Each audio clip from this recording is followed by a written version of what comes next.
Welcome to the Eden Podcast, where we true the verse of Genesis 3:16, and we discover that God didn't curse Eve or Adam or limit woman in any way.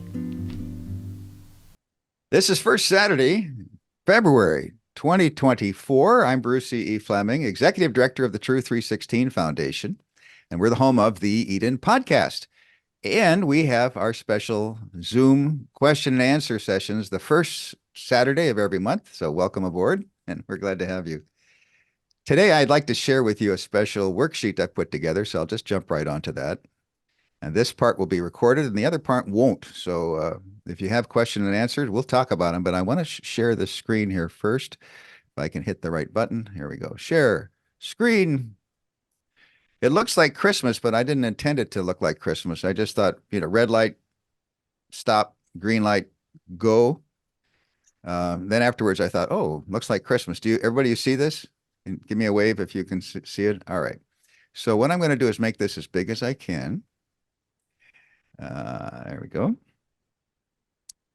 And this is a brand new True 316 Pass-Fail worksheet on Genesis 3:16, based on the research of my wife, Dr. Joy Fleming. So PhD, you know what kind of doctorate that is. PSYD, that's a doctorate in psychology. So she has 2 earned doctorates. And her insights are at the foundation of everything we get to do, especially on Genesis 2 and 3. She's an Old Testament professor, and I'm a professor in practical theology, and I specialize in the New Testament passages on women and men. So let's ask this question. Does a version show the meaning of the Hebrew words? What kind of meaning? Well, there's bad news and there's good news in Genesis 3:16. And once we have the attack by Satan and the serpent in Genesis 3:1, we notice that they eat from the tree of the knowledge of good and evil. So we got good news, bad news here. And there's mixed fruit then from the tree, and there's mixed results. So as you go through Genesis chapter 3, you're going to see the good news and the bad news, or maybe you haven't noticed it. In Joy's dissertation, she was very careful to outline the entire chapters 2 and 3 in Hebrew, and it's just fantastic. If you'd like to get a copy of that, not too many people work at that level, but you can. Her dissertation is available at true316.com/shop, and then just click on the dissertation. You can order that, and I recommend you look at chapters 3 and 4. And there's a lot of Hebrew in there, but it's written in English, so you can figure out the meaning from that. All right, so based on that, does aversion, to have an aversion to something means to not like it, but that's not what I'm going for. Aversion meaning a version of the Bible. So a version would be the NIV or the New American Standard or the ESV or the Living Bible, or you get the idea. So whatever version of the Bible you have, you can take a look at that and just go through this pass-fail worksheet. Now, there are 11 Hebrew words. We're not going to hit all 11 in Genesis 3:16, but we're going to hit the keywords. So let's start out with the very first one in line 1. So God says to the woman, multiplying, first 2 words, multiplying, I will multiply. So it means I'm really going to do this. And that's when you put those 2 words together, multiplying, I will multiply, 2 in Hebrew, then that's usually 2 other places in the Old Testament. It's an introduction to a blessing. Okay. So it's usually good news. So multiplying, I will multiply, sets us up for good news. But line 1, word 3 is itzabon. The Hebrew word is itzabon, and that is not good news. That is bad news. So already the pattern is working here. So itzabon, and Joy says it's best translated sorrowful dash toil, or toil. So itzabon means toil. So this is bad news. One of the problems is that most of your translations don't even show this word as a separate word. They don't show the next one either, heron, as a separate word. If you go to the King James Version or the New King James Version, and there are some others, not many, you will see that God says, I will multiply, multiplying, I will multiply 2 things, word 3 and word 4. So this is word 3. But most translations have taken a different approach since 1950, and they are saying, no, it's not two separate words, it's just one idea, and it doesn't have anything to do with the two Hebrew words. We think it means pain in childbirth. Well, when they did that, it made it look like God basically cursed the woman, and it's had all kinds of bad fallout ever since. So there's no curse on Eve or Adam, and God didn't limit woman in any way in Genesis chapter 3. So anyhow, you're going to go back to your version, take a look. Did they get Itzabon right? Pass or fail? Did they list it as toil, or did they list it as sorrowful toil, or even sorrow? That would work. The point is, this is the result of working the ground God cursed because of the man's rebellion. How do we know that? Because Itzabon is presented again in verse 17, and where God says, I'm going to curse the ground and you will have Itzabon. Oh, I'm cursing the ground because of you, says to the man. Doesn't say it to her, I'm giving Itzabon because of you, ma'am, but about you, man. So the result of working the ground, God cursed because of the man's rebellion. Oh, wait a minute. You mean it's for him and for her? Yes. Take a look at Genesis 5:29, the only other place this word is used. And that's where the parents of Noah talk about, they both have that same problem. So male or female, anybody that's out there working the ground has this sorrowful toil. Does that sound like childbirth? No. And yet most translations put in the idea of birth pangs. It is not about birth pangs. Okay? What is it about? It's about field work. It's about working the soil with your hands. Moving on. Question, so did they grade it? Did they pass or did they fail in that version? It'd be fun. I'd like somebody, give us your grade at the end. How did that translation work out? Number 2, still in line 1, Heron. Heron is the fourth of the 4 words in Hebrew, and it means conception, or it could mean pregnancies. It's the kind of a Hebrew word that it's a singular word, but it can contain multiple possibilities in it. There's a technical word for that. I don't remember it right now at the moment. So conception or pregnancies. Well, this is the key idea. It's not the word childbirth. Okay. It's conception or pregnancies. So we have a new one, a new person. Hi, welcome from South Africa. It's coming on. So we're going through a list here of a pass fail worksheet. Grade, pick a Bible version and grade it. See how they're doing on Genesis 3:16. So number 2, does your Bible translation convey the meaning of conception or pregnancies? This is important because Heron means the offspring who would crush the head of the serpent tempter. You're going to have conception of your seed. Look at verse 15. And that seed or that offspring will crush the head of the serpent tempter. So did your translation pass or fail? Number 3, etzev. Now we're down to line 2. By the way, in line 1, God says, I'm going to do something new. And the rest of the verse, he's just telling her, teaching her. He's not adding anything else new. That's important when you get to line 2, first word, etzev. That's translated grief. Joy would prefer, I think, the 2 words, psychological sorrow.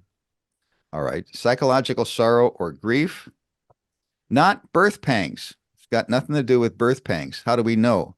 Well, think about the psychological sorrow the woman had in raising up and watching her children grow. Oh, who were her children? Well, we know the names of a couple of them. Cain. And he was the firstborn. Was he going to be the fulfillment of the conception of offspring who would crush the head of Satan? No. In fact, he crushed the head. I don't know if it was that way, but he did. He killed his brother. Think of the psychological sorrow she had from that.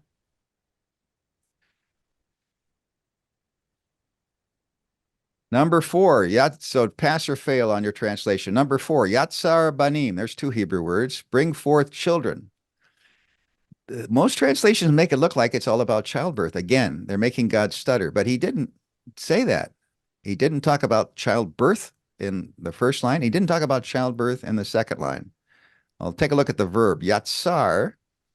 Yatsar, most translations, I'm afraid, make it look like, again, childbirth, but it appears all over the place in Genesis 4:18, 4 times, yatsar. And there, the old King James said, so-and-so begat so-and-so. And the NIV said, was the father of, because it's 4 men and 4 boys. So-and-so was the father of, who was the father of, this is Yatsar. We can translate it, I think, better, was the parent of. So Yatsar Banim. Joyce says, yeah, was the parent of, but the Hebrew word we can just translate it, bring forth children. And we have my number 5 coming in from California. We're working through a worksheet here, and we're talking about the True 316 pass-fail worksheet. Does the Bible version in front of you pass or fail on the good news and the bad news that's revealed in 316? So line 1, does it show toil for Itzamon? Does it show conception for Heron? Pass or fail. Line 2, does it show grief for Etzev? Does it show bring forth children for Yatsar Banim? So again, Yatsar means to be the parent of, and Banim means simply children, kids. And that's important because this is the fulfillment of the creation mandate. Be fruitful and multiply and fill the earth. Genesis 1:28. And it's the fulfillment of the proto-evangelium, the first announcement of the gospel in Genesis 3:15. So how does your translation do? Do they pass or fail? And I'm afraid most of them that I've looked at do not pass. Number 5 out of 6, we're down to line 3. Teshuka, which means desire, not twisted or turning. Why is it desire? Well, it's a simple word. If you compare it with Song of Solomon, verse 7:10, Song of Solomon 7:10, what are you going to see? You're going to see that his desire is for me. So Solomon's desire for his wife was good in this beautiful song of love in Song of Solomon. Is it possible that Eve had wonderful desire for her husband? Well, she had not rebelled. Her heart was not twisted up anymore or getting twisted. And she still had affection for her husband. I told Joy, I said, we got to put the word love in here instead of for desire. Your love is for your husband. She said, well, I'm sticking with the Hebrew translation as much as I can. We can at least say affection. Okay, so your desire or your affection is for your husband. Does your translation show that? Is it a positive? That's why it's green here. Is it a positive? Is that where they show it? Or do they show it as a negative, like you're turning away or something like that?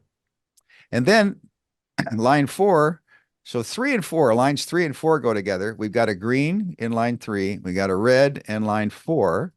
The verb there in Hebrew is mashal.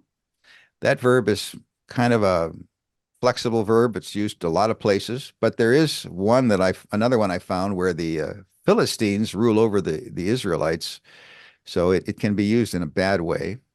And this is God's warning to her. God's talking to the woman, not God's command to the man. He's not talking to the man. He's not saying to him, I want you to rule over her. He's saying to her, look out. His desire is to rule over you. Now, who should do the ruling? Well, God ruled over each. He ruled over the man. He ruled over the woman. He ruled over them. He rules over us. And yet, if the man rules over her, he's going to usurp God's proper place. Well, he'd already done that. When he decided knowingly to rebel and to act against God's proscription not to eat, he took God, he displaced God from the throne over him, and he put himself on the throne. So he ruled over himself. And now he's going to rule over her. And that's what we've seen all over through the history of the world. It's a terrible thing. Is that clear in your translation? Some of them are kind of iffy. You can give it a pass or a fail if you want. So let's give it a score. Failed on how many points?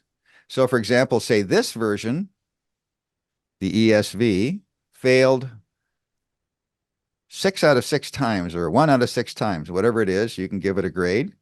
And that's how we work our way through the True 316 Pass-Fail worksheet on Genesis 3:16. Does the version you're checking show the meaning of the Hebrew words? There's bad news and there's good news. And basically, that's a wonderful thing because after the attack, you might think, and you've heard people preach this, there's all bad news. There's nothing but judgment and condemnation and curses all over the place. And my wife Joy points out, no, there's a lot of good news here, even to the woman. And in fact, especially to the woman in Genesis 3:16. So if you could do this worksheet, I'd like you to give me the results of your translation you're looking at. Just send it to me, Bruce at true316.com. And we can start combining and seeing what people, how they're grading the various translations. True 316 Foundation is the home of the Eden podcast. Join us for $3.16 a month or more. Let's true the verses on the key passages on women and men. Go to true316.com/partner. True 316 is strengthening and encouraging many, and we're getting stories every day of lives changed through our ministry. We're the home of the Eden podcast, and we're getting the word out that God didn't curse Eve or Adam or limit woman in any way. Our volunteer help is wonderful, and we grow stronger with each new true partner who gives to the True 316 Foundation so that we can cover the costs to do the technical work of the Eden podcast, to coordinate our True School workshops like the 2-week Eden workshop on Genesis 2 and 3, and to make the True 316 Foundation function in its outreach to scholars and students around the world. You can give now with a one-time gift. And better still, you can join now and become a monthly donor. We call our monthly donors our true partners. Please join now by going to true316.com/partner.